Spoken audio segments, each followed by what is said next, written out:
வாட்ச்மேனை பத்தி நிறைய டிசி ஃபேன்ஸுக்கே தெரியாது. ஆலன் மூர் 12 பாகங்களா எழுதின இந்த மாஸ்டர்பீஸ் அமெரிக்கா ரஷ்யா கோல்ட் வாரோட அணு ஆயுத பயத்தையும் உலகம் அழியுமோன்ற பீதியையும் அப்படியே காமிக்குது.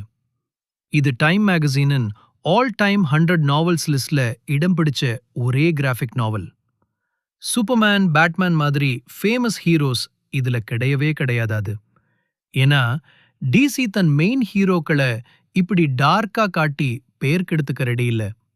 அதனால மூர் டாக்டர் மேன்ஹாட்டன், நைட் அவுல், சில்க் ஸ்பெக்டர் மாதிரி முற்றிலும் புதுசான காம்ப்ளெக்ஸான கேரக்டர்ஸை உருவாக்கியிருக்காரு. அடல்ட் கான்டென்ட்டும் வார்க்கு எதிரான ஆழமான பிலாசபியும் நிறைஞ்சிருக்கிற இந்த புக்கு மெச்சூர் ரீடர்ஸை யோசிக்க வைக்கும் ஒரு கிளாசிக். உலகம் பீஸா இருக்கணும்னா நாம என்ன விலை கொடுக்கணும்ன்ற கேள்விய இது அப்படியே முகத்துல அடிக்கிற மாதிரி கேக்குது.